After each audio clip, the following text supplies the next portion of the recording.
बच्चू भाऊ कडू अखेर शिवसेनेत जाणार या संदर्भात कालपासूनच बातम्या सुरू होत्या आणि आज सकाळपासून तर बच्चू भाऊ कडू यांचा शिवसेनेमध्ये प्रवेश, प्रहार संघटना शिवसेनेमध्ये विलीन होणार. बच्चू भाऊ कडू यांनी धनुष्यबाण हाती घेतला. या संदर्भातल्या खूप साऱ्या बातम्या प्रसार माध्यमाच्या माध्यमातून समोर येत आहे मित्रांनो. आणि या बातम्या आल्याच्या नंतर काही प्रतिक्रिया सुद्धा उमटत आहेत. परंतु बच्चूभाऊ कडू एकमात्र असे आमदार आहेत, बच्चूभाऊ कडू एकमात्र असे नेते आहेत की ज्यांच्याविषयी प्रतिक्रिया देत असताना नक्कीच मोठ्या प्रमाणामध्ये कार्यकर्ते, नागरिक, मतदाते, शेतकरी, दिव्यांग खूप विचार करूनच बोलतील. क्वचित 4-2% राजकीय विरोधक जर सोडले तर बच्चूभाऊ कडू यांचा जो निर्णय आहे तो चुकीचा आहे, किंवा लालसेपोटी किंवा आमदारकीपोटी किंवा राजकारणापोटी किंवा पदापोटी यांनी हा निर्णय घेतला असं सहजासहजी कुणीही बोलू शकणार नाही, म्हणू शकणार नाही.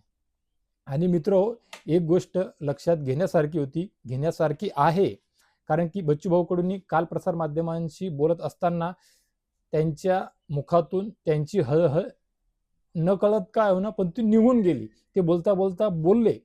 त्यांनी सहजासहजी या गोष्टीला होकार दिला असेल, हे सुद्धा म्हणजे एवढं काही सहज सोपं नाहीये. सोबतच सर्व बाजूंनी विचार केल्याच्या नंतर, हात टेकल्याच्या नंतर हा निर्णय घेतला गेलेला आहे, हे त्यांच्या वक्तव्यातून, त्यांच्या मनोगतातून कालच स्पष्ट झालेलं आहे मित्रांनो. होऊ शकते काही जणांना, जे त्यांचे फॉलोअर्स असतील, त्यांचे चाहते असतील, त्यांचे कार्यकर्ते असतील, त्यांना सुद्धा हा निर्णय कदाचित पटणार नाही. परंतु ते खूप वास्तव बोलले, खूप प्रॅक्टिकल बोलले. खऱ्या अर्थाने बच्चू कडूंनी जर काही निर्णय घेतला तर आपला विषय असा झालेला आहे की आपण घरात आणि नेहमी बच्चू कडू दारात, हीच परिस्थिती आहे.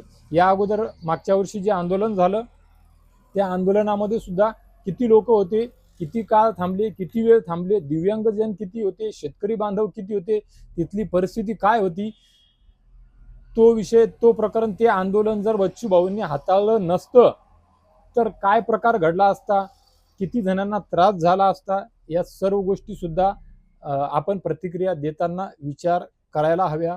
बच्चू भाऊ किती वर्षापासून काम करत आहे.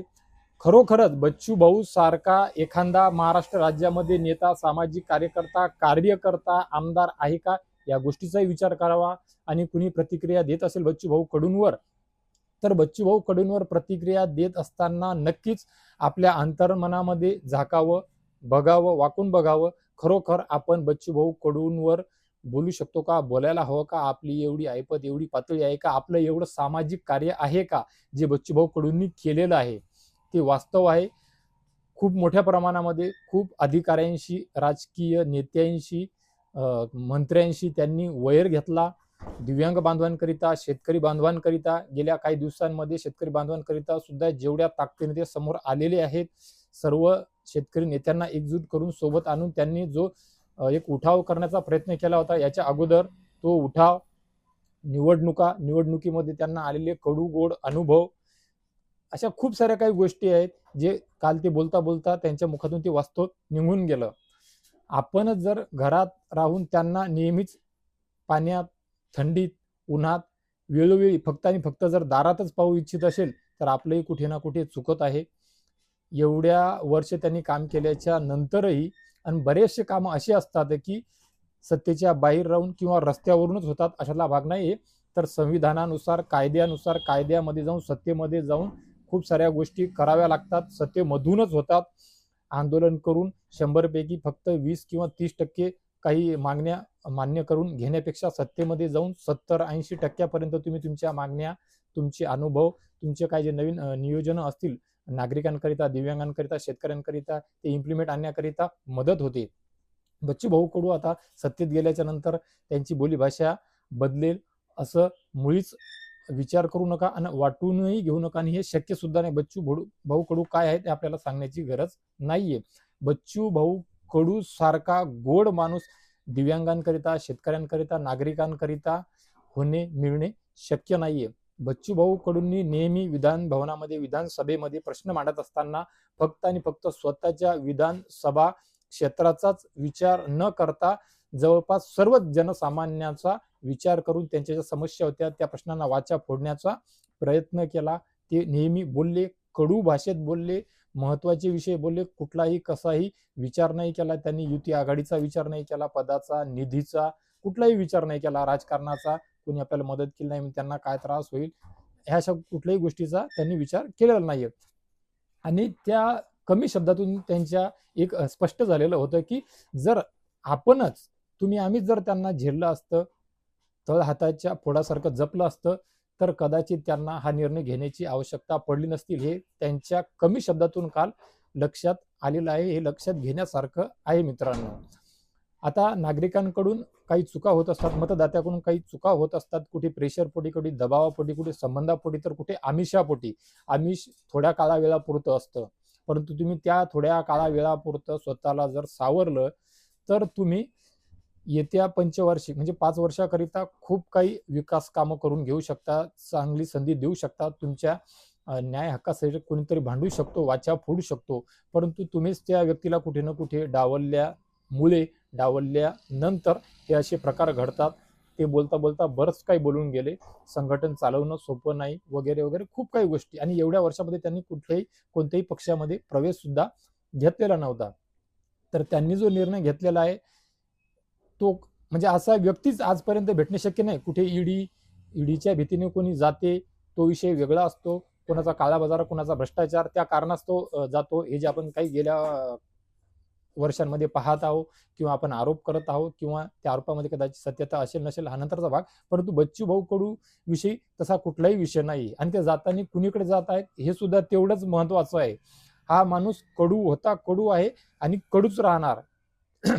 शेर कभी बुडा होता नाही म्हणतात त्या म्हणीप्रमाणेच बच्चूभाऊ कडू कायम ॲग्रेसिव्ह राहणार, त्यात काही दुमत नाहीये मित्रांनो. ते भले सत्तेत जातील, पदावर जातील, काही करतील, तिथे जाऊन सुद्धा ते दिव्यांगांकरिता, शेतकऱ्यांकरिता काम करणार, न्याय हक्कांकरिता वाचा फोडतच राहणार, हे मात्र स्पष्ट झालेलं आहे मित्रांनो. त्यामुळे बच्चूभाऊ कडू जर कुठे जात असतील तर खूप काही विचार करून जातात. याच्या अगोदर जेव्हा सुद्धा बच्चूभाऊ कडू गेले होते तर त्यांनी थेट दिव्यांग मंत्रालय स्थापन करून घेतलं. हे काही सोपा विषय नाही मित्रांनो.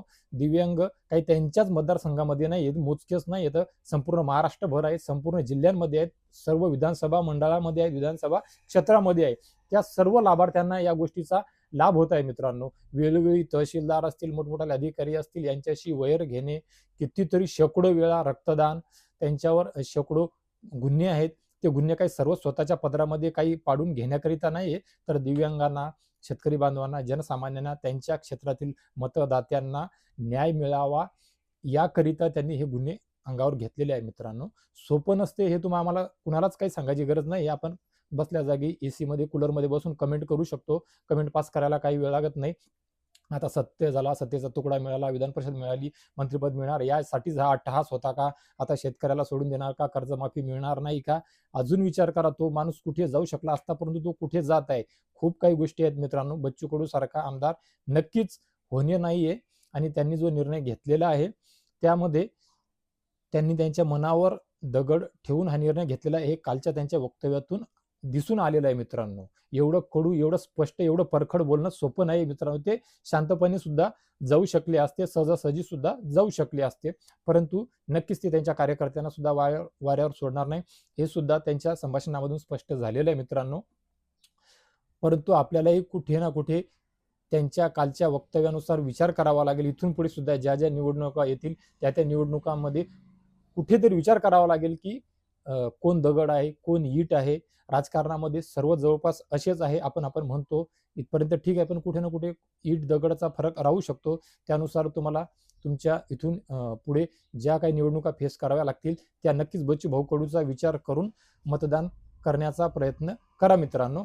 असो, हरकत नसावी. बच्चूभाऊ कडूंनी जो निर्णय घेतलेला आहे, बच्चूभाऊ कडूंना पुढील वाटचालीकरिता, भविष्याकरिता खूप साऱ्या हार्दिक शुभेच्छा. बच्चूभाऊच्या हातून इथून पुढे अजून खूप मोठ्या प्रमाणे ताकदीने दिव्यांगांचं, विधवा माता भगिनींचं, नागरिकांचं, शेतकऱ्यांचं भलं हो, खूप सारी चांगली कामं हो, त्यांना सर्वांचं बळ मिळो, ह्या शुभेच्छा मित्रांनो. धन्यवाद.